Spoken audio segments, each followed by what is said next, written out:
उत्तर प्रदेश में आज शक्ति प्रदर्शन की सियासत जोरों पर है। पूर्वांचल में एक्सप्रेसवे पर आज अखिलेश यादव की विजय रथ यात्रा है। इसी एक्सप्रेसवे का कल प्रधानमंत्री नरेंद्र मोदी ने लोकार्पण किया था। आज अखिलेश यादव यहां अपनी ताकत दिखा रहे हैं।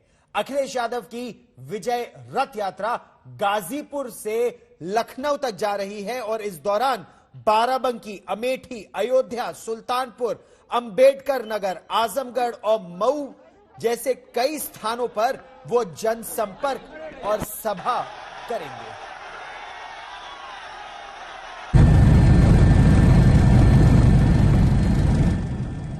इस एक्सप्रेसवे के किनारे जो मंडियां बननी थी वो मंडियां नहीं बनी हैं। समाजवादी सरकार बनने पर किसानों को मंडी उपलब्ध कराने का काम भी समाजवादी सरकार में होगा। इस एक्सप्रेसवे के साथ सेफ्टी की खिलवाड़ हुई है। जहां इंडियन रोड कांग्रेस के मापदंड कहते हैं, मानक कहते हैं कि इसका मीडियम चौड़ा होना चाहिए, वो नहीं रखा गया है। राइडिंग क्वालिटी जिस रूप में होनी चाहिए सड़क की वो नहीं है। लेकिन हम अपने पूर्वांचल के और सभी लोगों को भरोसा दिला सकते हैं कि जिस रूप में आगरा लखनऊ एक्सप्रेसवे बना था उससे बेहतर भी अगर एक्सप्रेसवे को बनाना होगा तो समाजवादी लोग उस दिशा में आने वाले समय में काम करेंगे। ये हमारी तरक्की और खुशहाली का एक्सप्रेसवे है। ये शिलान्यास करने वालों ने हमेशा शिलान्यास किया है। उद्घाटन हुआ है क्योंकि मैं जानता हूं हमारे बहुत सारे समाजवादियों ने साइकिल चला करके फूल की वर्षा कर करके उद्घाटन पहले से ही कर दिया है। ये शुरुआत समाजवादियों की तरफ से हुई थी, वो आज कम से कम पूरा हुआ है, लेकिन जिस रूप में पूरा होना चाहिए था उस रूप में पूरा नहीं हुआ है। ये हमारे पूर्वांचल की गरीब जनता को खुशहाली के रास्ते पे जोड़ने का काम करेगा एक्सप्रेसवे। और अभिषेक मिश्रा मेरे सहयोगी ज्यादा जानकारी के साथ हमारे साथ इस समय जुड़ रहे हैं। अभिषेक, कल प्रधानमंत्री नरेंद्र मोदी ने लोकार्पण किया, वायुसेना का शक्ति प्रदर्शन था, लाखों की संख्या में लोग वहां इकट्ठा थे। आज की ताजा तस्वीर क्या है जब अखिलेश यादव का विजय रथ यात्रा यहां से निकल रही है और वो कह रहे हैं कि इसकी ना राइड क्वालिटी इस सड़क की अच्छी है और ना ही सेफ्टी का, सुरक्षा का ध्यान रखा गया है। देखिए बिल्कुल गौरव, बहुत ही महत्वपूर्ण है क्योंकि अखिलेश यादव आज जब ये यात्रा निकाल रहे हैं तो वो बार बार इस बात को बता रहे हैं कि इस यात्रा का वजह क्या है और ये वजह अखिलेश यादव बताते हैं समाजवादी पार्टी को। हम आपको दिखाते हैं तस्वीरें। गाजीपुर से रथ निकल चुका है, बॉर्डर को क्रॉस करके अब आजमगढ़ की तरफ बढ़ रहा है। जगह जगह पर जितने भी समाजवादी पार्टी के कार्यकर्ता है और तमाम आसपास के गांव के लोग हैं वो आ रहे हैं अखिलेश यादव की एक झलक देखने के लिए। अखिलेश यहां से निकलते हैं, जो ये बस है उसके ऊपर ये एक जगह बनाई गई है, वहां पर खड़े होकर के संबोधित करते हैं, अपनी बात रखते हैं और उसके बाद ये काफिला आगे बढ़ जाता है। गाजीपुर से जब शुरुआत की तो अखिलेश यादव ने इस बात को साफ कहा कि कहीं ना कहीं इस पूर्वांचल एक्सप्रेसवे के जरिए बीजेपी सियासी समीकरणों को साधना चाह रही है। चिरंजीवी सरकार तक उन्होंने करार दिया और कई तरीके से बताया कि इसकी शुरुआत समाजवादी पार्टी में हुई थी। तो साफ नजर आता है कि 2022 के चुनाव के मद्देनजर कहीं ना कहीं बीजेपी ने जिस तरीके से और खासकर खुद प्रधानमंत्री मोदी ने इस एक्सप्रेसवे का उद्घाटन किया था, अब अगले दिन अखिलेश यादव उसी पथ पर चल के कहीं ना कहीं बताने की कोशिश कर रहे हैं कि ये सौगात उनकी थी, काम उनका था, लेकिन बीजेपी ने इसको भुनाने का प्रयास किया है। जी, ये कई जगह रुकेंगे, बाराबंकी, अमेठी, अयोध्या, सुल्तानपुर, अंबेडकर नगर, जगह जगह रुककर जनसंपर्क कर रहे हैं। वहीं दूसरी तरफ उन्हीं की पार्टी के कुछ लोग उनका साथ छोड़कर बीजेपी का दामन थाम रहे हैं। इस पर कोई प्रतिक्रिया अखिलेश या पार्टी की तरफ से? देखिए बिल्कुल कहीं ना कहीं ये बात भी साफ नजर आ रही है क्योंकि पूर्वांचल एक्सप्रेसवे के मुद्दे के जरिए अखिलेश यादव 2022 के चुनाव से पहले जिस विकास के मॉडल की बात करते थे, उनका मानना था कि यूपी में 2012 से 17 जो विकास हुआ वो समाजवादी पार्टी ने किया और यही कारण है कि पूर्वांचल एक्सप्रेसवे जो कि आगरा के बाद सबसे बड़ा एक्सप्रेसवे यूपी का, उस पर कहीं ना कहीं अपनी बात कर रहे हैं। लेकिन ये भी बात उसमें दोहराई नहीं है कि सपा के कई नेता छोड़ छोड़ के बीजेपी जा रहे हैं। आज ही कई बड़ी ज्वाइनिंग हुई है और ये एक बड़ी चिंता का विषय बन सकता है। लेकिन अखिलेश इस पर प्रतिक्रिया नहीं दे रहे। उनका मानना है कि कहीं ना कहीं बीजेपी 2022 में जा रही है और जनता का साथ उन्हें मिलेगा। इसीलिए सरकार के काम हो या अपने कामों को गिनाना और इस रथ यात्रा के जरिए जो लगातार आगे बढ़ रही है, लखनऊ तक जाएगी शाम 5 बजे तक, कहीं ना कहीं इससे दोनों बातों को साधा जा रहा है कि कहीं ना कि किस तरीके से जो पिछली सरकार का काम था और ये सरकार में जो पूर्वांचल एक्सप्रेसवे बना है, ये भी उन्हीं की देन है। इसी बात को हर जनता तक पहुंचाने के लिए अखिलेश यादव खुद इस पूर्वांचल एक्सप्रेसवे पे इस यात्रा को निकाल रहे हैं। जी, शक्ति प्रदर्शन उनका भी है, विजय रथ यात्रा उसे बता रहे हैं और ओम प्रकाश राजभर उनके साथ है। तो इसको किस तरह से आंका जा रहा है इस समय? देखिए, उत्तर प्रदेश में जब ओपी राजभर की भूमिका सबसे पहले नजर आई थी भागीदारी संकल्प मोर्चा के साथ में, असदुद्दीन ओवैसी उनके साथ में खड़े थे, ये तक कह दिया कि 100 सीटों पर चुनाव लड़ेंगे। लेकिन उसके बाद में जब सियासी समीकरण बदले, तब अब अखिलेश यादव के साथ में ओपी राजभर नजर आ रहे हैं और पूर्वांचल का ये जो क्षेत्र है वो बहुत महत्वपूर्ण हो जाता है।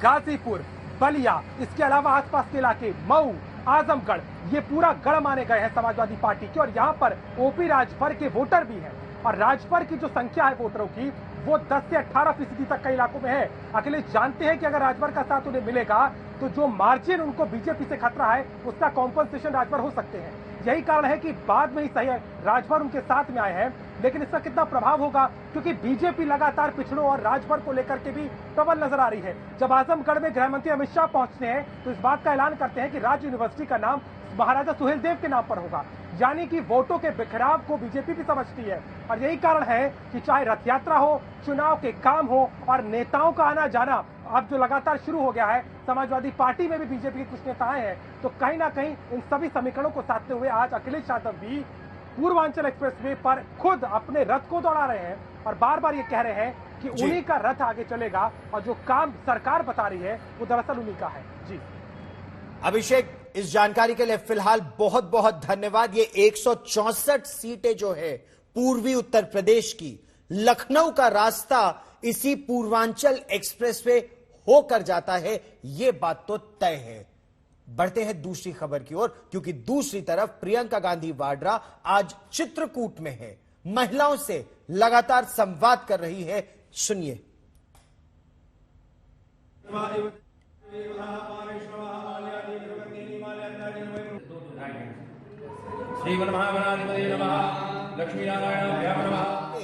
पूजा अर्चना करती नजर आई प्रियंका गांधी वाड्रा।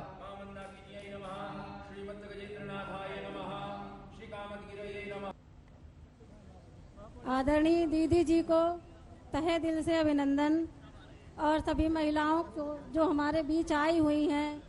हमारा प्राइवेट शिक्षण संस्थान है जिसमें कि हमें भी काफ़ी दिन 22 साल से स्कूल चला रहे हैं, बहुत ही संघर्ष कर रहे हैं। हर स्कूलों को सुविधाएं दी जाती हैं, लेकिन प्राइवेट स्कूलों को होनी चाहिए बहुत।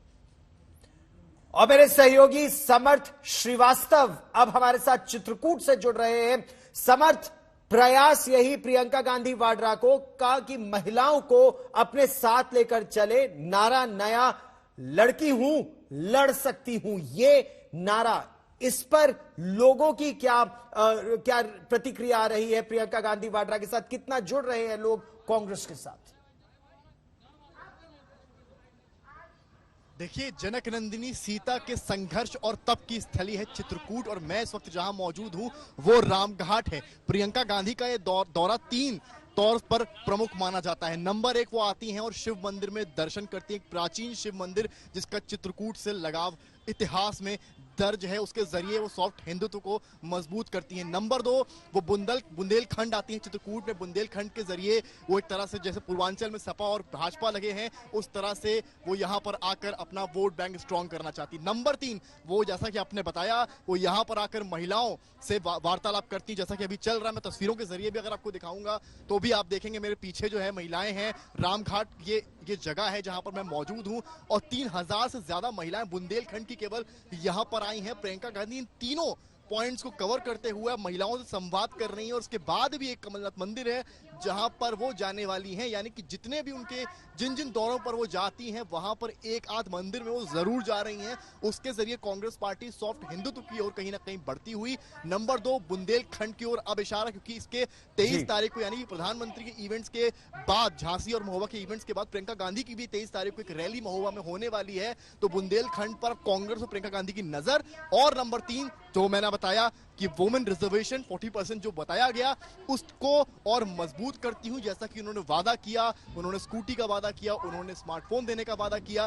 तो इससे क्लियर है, आप तस्वीर भी देख पा रहे हैं किस तरह से आप देख सकते हैं प्रियंका गांधी वाड्रा मौजूद हैं और वो लगातार वार्तालाप कर रही हैं। लगभग 1 घंटे से हम यहाँ रिपोर्ट करते हैं और लगातार वार्ता चलती हुई एक नाव के जरिए, पवित्र मंदाकिनी नदी से एक नाव के जरिए मंदिर में शिव दर्शन के बाद वो आती हैं और लगातार वार्ता करती हैं, महिलाओं की समस्याएं जानती हैं। ज्यादातर महिलाएं गांव से लाई गई हैं क्योंकि उनकी समस्याएं। समर्थ, इस जानकारी के लिए फिलहाल धन्यवाद। फिर लौटेंगे आपके पास। उत्तर प्रदेश में विधायक तोड़ो अभियान भी जारी है। समाजवादी पार्टी के विधान परिषद के 4 विधायक भारतीय जनता पार्टी में शामिल हो गए और इसमें पूर्व प्रधानमंत्री चंद्रशेखर के पोते रविशंकर सिंह भी शामिल हैं और आज तक ने उनसे बात की। रविशंकर सिंह पप्पू जो कि प्रधानमंत्री चंद्रशेखर के पोते हैं और आज उन्होंने बीजेपी ज्वाइन किया। साथ साथ और जिन लोगों ने भी ज्वाइन किया है हम उनसे भी तारुफ कराएंगे। लेकिन आप बताइए कि आपने बीजेपी ज्वाइन किया, आप समाजवादी पार्टी से एमएलसी हैं, क्यों आए आप? जी, ऐसा है कि हमारे परिवार के सदस्य हैं श्री नीरज शेखर जी, जो चंद्रशेखर जी के पुत्र हैं। उनका टिकट समाजवादी पार्टी ने काट दिया था। एक तो कारण ये था, और समाजवादी पार्टी छोड़कर नीरज शेखर जी भाजपा में चले गए। इस वजह से उसी समय हमने सपा का झंडा उतार दिया और मैं लगातार सपा से हट गया। दूसरा, योगी जी और मोदी जी से मैं इतना प्रभावित हुआ कि मैं आज सपा छोड़कर भाजपा में शामिल हुआ। मनसा हमारी आज से 1.5 साल पहले जब नीरज शेखर जी ज्वाइन कर रहे थे तभी से हमारी थी, लेकिन जो आज जाके साकार हुई। लेकिन पूर्वांचल में तो इस बार बीजेपी को बहुत कड़े मुकाबले को झेलना पड़ रहा है। ओम प्रकाश राजभर, अखिलेश यादव, तमाम लोगों ने पूरी तरीके से पूर्वांचल पर अपनी ताकत झोंक रखी है। आपको लगता नहीं है कि इस बार सपा के लिए पूर्वांचल नाक की भी लड़ाई है और ज्यादा मजबूत भी है? देखिए, ऐसा है कि ओम प्रकाश राजभर के आने से भाजपा पे कोई असर नहीं पड़ेगा। वो भाजपा में थे, भाजपा में आकर उन्होंने अपनी ताकत को मजबूत किया, मंत्री बने, पैसा कमाए और पैसा कमाकर जब उनको जाना था तो चले गए। आज फिर पैसा लेकर सपा अखिलेश जी के साथ चले गए हैं, लेकिन कुछ भी कर नहीं सकते। हमारे साथ नरेंद्र भाटी हैं, पश्चिम के बड़े चेहरे, गुर्जर समाज से बड़ा नाम। स्वागत है आपका आज तक में। ये बताइए सर कि आपने आज ज्वाइन किया, क्या सोच का ज्वाइन किया, क्योंकि समाजवादी पार्टी से आप बीजेपी में आए? देखिए, ये वक्त का तकाजा है। आज देश पूरा पिछले 2 वर्षों से महामारी से और बहुत सारी आपदाओं से जूझ रहा है। तो आज देश को ये जरूरत है कि सब विचारशील लोग इकट्ठा हों और इस देश को दिशा देने का काम करें। लेकिन समाजवादी पार्टी क्योंकि पश्चिम में कहा जा रहा है इस वक्त कि पश्चिम में बीजेपी की ताकत वो नहीं रही, आपको लाने की कोशिश हुई? नहीं, ऐसा कुछ नहीं है। अब ये तो 22 में चुनाव हो जाएगा, पता चल जाएगा क्या ताकत रही क्या नहीं रही। ऐसा और सीधे चलते इंफॉर्मेशन एंड ब्रॉडकास्टिंग मंत्री अनुराग ठाकुर एक प्रेस कॉन्फ्रेंस कर रहे हैं। सूचना प्रसारण मंत्री, सुनते हैं। Some questions based on cabinet decisions only. 126. From CNBC TV 18, it was an expectation that government will also consider the proposal on cryptocurrencies that was supposed to be taken up by the cabinet. It has been listed earlier but could not happen. If you could brief about that, was that taken up today? What is the view of the government on cryptocurrencies? Timsi ji, as you've been covering this cabinet briefings for a long time now, and I'm here to brief only on the decision taken, not about the things which could be considered in future. So I can't. No, it was not part of the agenda.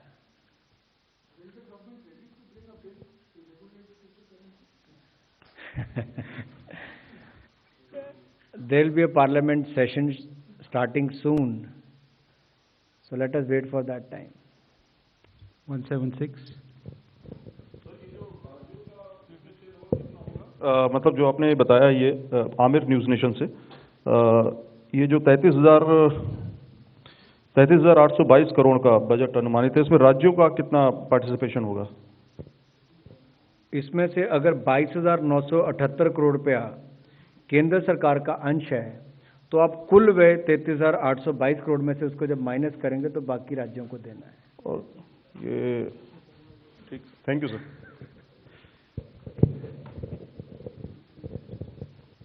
Any other questions?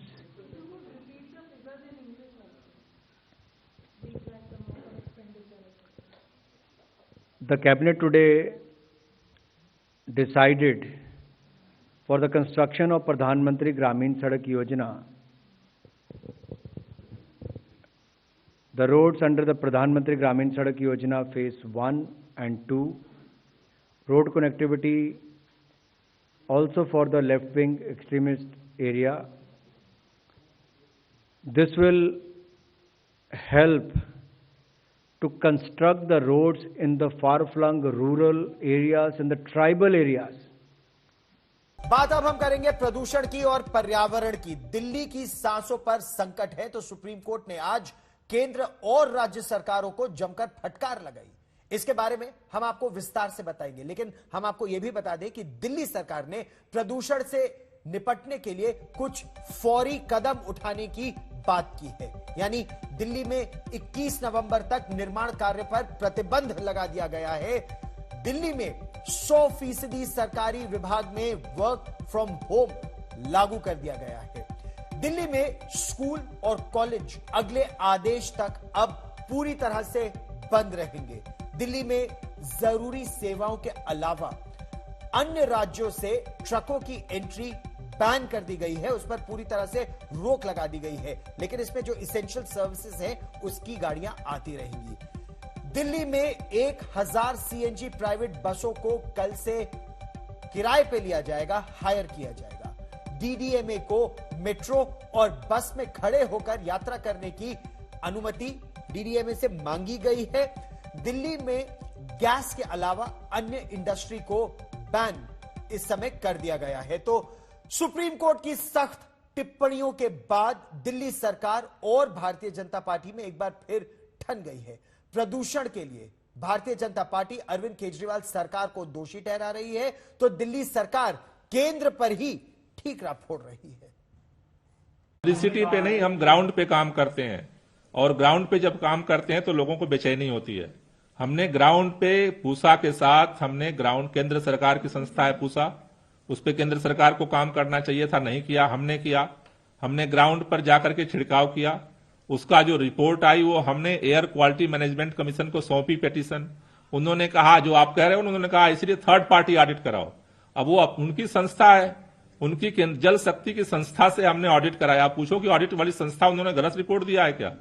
Report उन्हीं की है, उन्हीं की agency है, वो report उन्हीं को सौंप दी गई है। अगर पंजाब में पराली जलाने से पंजाब के किसान दिल्ली को प्रदूषित कर रहे हैं, हरियाणा में पराली जलाने से हरियाणा के किसान दिल्ली को प्रदूषित कर रहे हैं, तो आप बताइए सबसे ज्यादा प्रदूषण कहां होना चाहिए?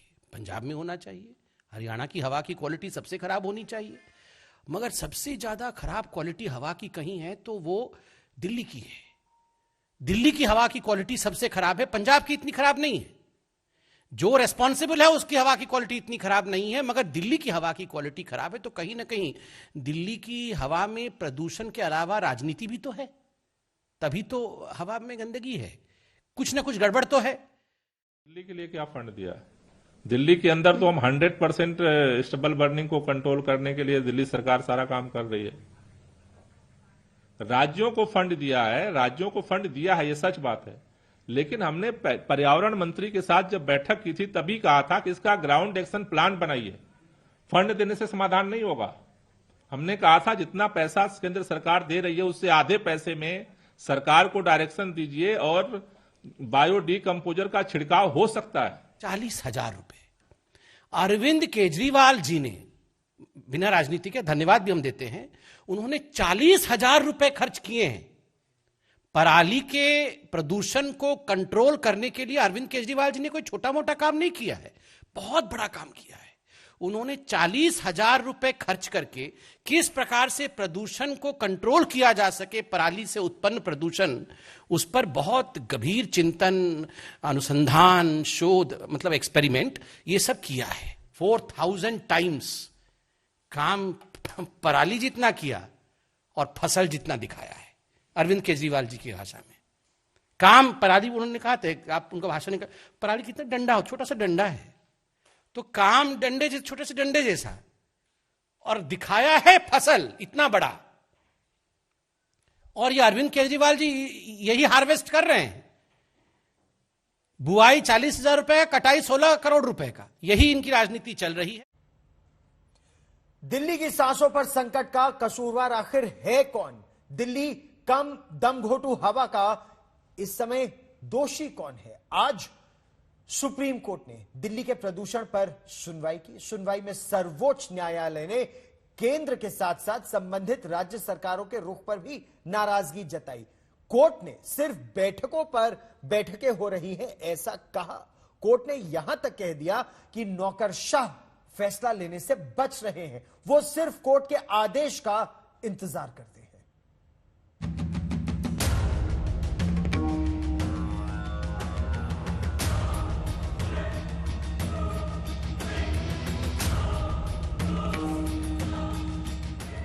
दिल्ली की खराब हवा पर सुप्रीम फटकार। पिछले कुछ सालों की तरह दिवाली के बाद इस बार भी दिल्ली की हवा खराब है और देश की सर्वोच्च अदालत सरकार पर गर्म है। प्रदूषण रोकने के लिए उठाए गए तमाम सरकारों के हलफनामे पर आज सुप्रीम कोर्ट में सुनवाई हुई तो कोर्ट ने केंद्र और राज्य सरकारों को तालमेल की कमी को लेकर कड़ी फटकार लगाई। सुप्रीम कोर्ट ने कहा कि आपात संकट को सुलझाने के लिए केंद्र और राज्य सरकारों के बीच तालमेल की कमी नजर आ रही है। नौकरशाही सुस्त है और सिर्फ हमारे फैसले पर दस्तखत करने का इंतजार कर रही है। मुख्य न्यायाधीश ने सख्त लहजे में कहा कि पिछले 30 सालों से एक जज के रूप में मैंने देखा है कि नौकरशाही में आलस घर कर गया है। वो कोई फैसला नहीं लेना चाहती, वो सिर्फ ये चाहती है कि हर फैसला और सुझाव कोर्ट से आए। वो चाहते हैं कि हम उन्हें बचाएं कि आग कैसे बुझाएं, कैसे बाल्टी उठाएं। सर्वोच्च अदालत ने कहा कि हम मौसम के सुधरने और धुएं के छंटने का इंतजार नहीं कर सकते। सुप्रीम कोर्ट के आदेश पर कल कमीशन फॉर एयर क्वालिटी की बैठक हुई थी। कोर्ट ने पूछा कि इस बैठक में क्यों नहीं कोई ठोस फैसला लिया जा सका, क्यों 2 घंटे बर्बाद किए गए। सुनवाई में सबसे ज्यादा बहस पराली को लेकर हुई। दिल्ली सरकार लगातार पराली को प्रदूषण की अहम वजह बताती रही है, लेकिन सुनवाई के मुख्य न्यायाधीश ने मोबाइल निकालकर एक रिपोर्ट पढ़ी। उन्होंने कहा, IIT द्वारा एक शोध पत्र कहता है कि केवल कुछ प्रतिशत ही पराली जलाना प्रदूषण में योगदान देता है। कोर्ट ने कहा कि सरकार अगर पराली जलाने को लेकर किसानों से बात करना चाहती है तो बेशक करे, लेकिन किसानों को दंडित न करे।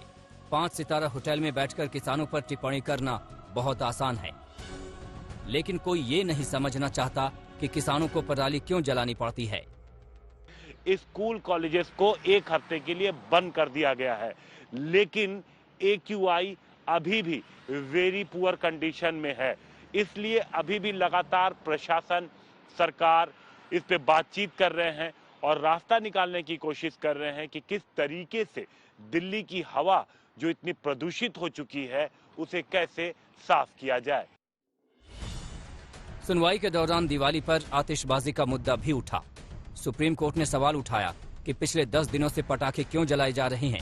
एक याचिकाकर्ता के वकील ने कहा कि शादियों का सीजन शुरू हो गया है, दिल्ली में पटाखे पर पूर्ण बैन लगाने की जरूरत है, नहीं तो दिल्ली का दम घुट जाएगा। मुख्य न्यायाधीश ने कहा कि कुछ जरूरी कदम उठाने पड़ेंगे। सुनवाई के दौरान जस्टिस सूर्यकांत ने प्रदूषण में वाहनों के योगदान पर सवाल किया। जस्टिस सूर्यकांत ने कहा, आप सभी कह रहे हैं कि परिवहन मुख्य कारण है। हम दिल्ली की सड़कों पर चलने वाली सभी हाईफाई कारों के बारे में जानते हैं। इसे रोकने के लिए उन्हें कौन प्रोत्साहित करेगा। कोर्ट में प्रदूषण रोकने के हर पहलू पर गौर किया गया। केंद्र सरकार ने सुप्रीम कोर्ट में दाखिल हलफनामे में कहा कि वो केंद्रीय कर्मचारियों से वर्क फ्रॉम होम नहीं करा सकती। साथ ही ये भी बताया कि केंद्र सरकार जितने वाहनों का इस्तेमाल करती है वो दिल्ली NCR के कुल वाहनों का एक बहुत छोटा हिस्सा है। इन वाहनों की आवाजाही रोकने से वायु प्रदूषण में कोई फर्क नहीं पड़ेगा। उधर दिल्ली का कहना है कि अगर सभी पड़ोसी राज्यों में लागू नहीं किया गया तो तो वाहनों पर प्रतिबंध लगाने या वर्क फ्रॉम होम करने का कोई मतलब नहीं है। इस पर अगली सुनवाई अब 24 नवंबर को होगी। अनिशा माथुर और आशुतोष मिश्रा के साथ संजय शर्मा, दिल्ली आज तक। प्रश्न अब ये उठता है, क्या दिल्ली को प्रदूषण से बचाने के लिए लॉकडाउन ही क्या एकमात्र विकल्प है? क्या कोरोना काल की तरह वर्क फ्रॉम होम का विकल्प अब अपना लेना चाहिए? क्या निजी वाहनों को बंद कर सार्वजनिक परिवहन को अपनाना चाहिए? सुप्रीम कोर्ट के फरमान के बाद हुई बैठक में commission for air quality management ने राज्यों के साथ बैठक कर मिनी लॉकडाउन की सिफारिश कर दी है।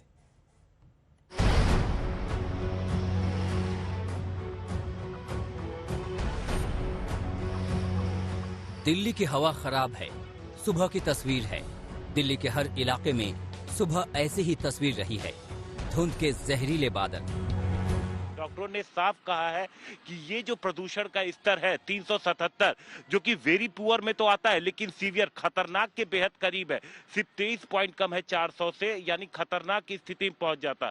जो तमाम उपाय किए जा रहे हैं वो जमीनी स्तर पे उतने प्रभावी नजर नहीं आ रहे हैं और यही वजह है कि लगातार दिल्ली में जो प्रदूषण का स्तर है वो 350 से ऊपर बना हुआ है।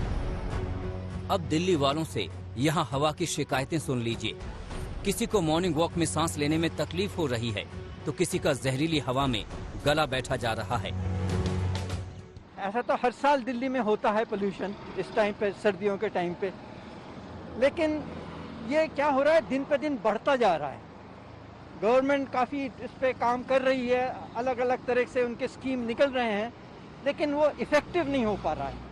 पॉल्यूशन सुबह सैर करने जाते हैं तो गला खराब हो जाता है और खांसी वगैरह बहुत ज़्यादा हो जाता है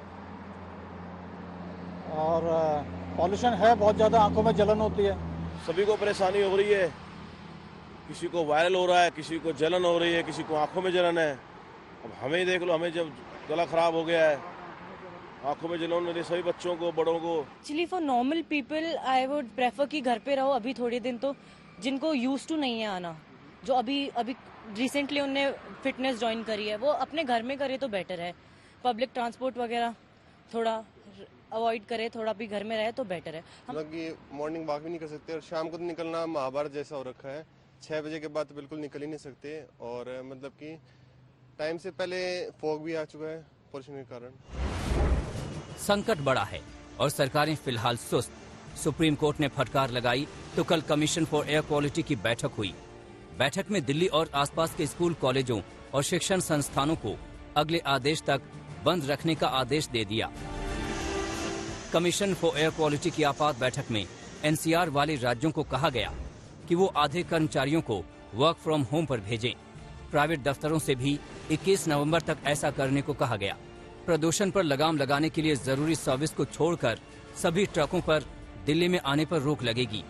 दिल्ली और एनसीआर वाले राज्यों में निर्माण कार्यों पर भी 21 नवंबर तक पाबंदी होगी। इससे रेल, मेट्रो, डिफेंस और एयरपोर्ट में होने वाले कंस्ट्रक्शन को अलग रखा गया है। कमीशन के अध्यक्ष MM कुट्टी की अगुवाई में हुई बैठक में दिल्ली, यूपी, हरियाणा, पंजाब और राजस्थान के मुख्य सचिवों के साथ साथ पर्यावरण, स्वास्थ्य मंत्रालय और कृषि मंत्रालय के वरिष्ठ अधिकारी भी मौजूद थे। राज्यों ने संपूर्ण लॉकडाउन का फैसला केंद्र सरकार पर छोड़ दिया, लेकिन जानकार बताते हैं कि लॉकडाउन कोई विकल्प नहीं है। जो है दुर्भाग्यपूर्ण रूप से हमें लॉकडाउन पे ही अभी भरोसा है, क्योंकि जैसा सुप्रीम कोर्ट ने भी कहा कि शायद लॉकडाउन से 100 से 200 AQI जो है कम हो जाए। लॉकडाउन सोल्यूशन नहीं है, लॉकडाउन समाधान नहीं है। हम सबों को और खासकर CAQM को, जिसका मैंडेट है साल भर वायु प्रदूषण के ऊपर काम करना, उनको एक लॉन्ग टर्म स्ट्रैटेजी बनाना पड़ेगा और इंटर स्टेट एक स्ट्रैटेजी बनाना पड़ेगा। दिल्ली की हवा खराब है, पराली से लेकर परिवहन तक हर चीज में इसकी वजह ढूंढी जा रही है। सुप्रीम कोर्ट में सुनवाई के दौरान भी वाहनों के प्रदूषण का मुद्दा उठा। सुप्रीम कोर्ट का कोई फरमान आए इससे पहले ही दिल्ली सरकार के परिवहन मंत्रालय ने कोशिशें तेज कर दी हैं। 1000 नए बसों को किराए पर लिया जा रहा है। साथ ही DDMA से गुहार लगाई जा रही है कि खड़े होकर भी बस में सफर की मंजूरी दी जाए, ताकि लोगों को बस इस्तेमाल के लिए प्रोत्साहित किया जा सके। और और फ्रीक्वेंसी बढ़ाने के लिए तो हमने 1000 बसेस को लगभग 1 महीने के लिए हायर करने के लिए already we have held a meeting और कल मीटिंग ऑलरेडी हो चुकी है ऑपरेटर्स के साथ। तो I think we will come out with a public notice tomorrow and we will hire the buses. कर रहे हैं कि चूंकि पोल्यूशन का टाइम है कि आप अपना निजी वाहन छोड़ के आप पब्लिक ट्रांसपोर्ट यूज करें, तो इसलिए हमने डीडीएमए को प्रपोजल भेजा है कि भाई इस पोल्यूशन को माइंड में रखते हुए स्टैंडिंग जो पैसेंजर्स हैं उनको अलाउ किया जाए। देर से ही सही कोशिशें तेज हैं, लेकिन इस सवाल का जवाब तो देना ही होगा कि प्रदूषण के इस सालाना समस्या पर बहस उस वक्त शुरू क्यों होती है जब समस्या का विकराल रूप सामने होता है। हिमांशु मिश्रा के साथ पंकज जैन, दिल्ली आज तक।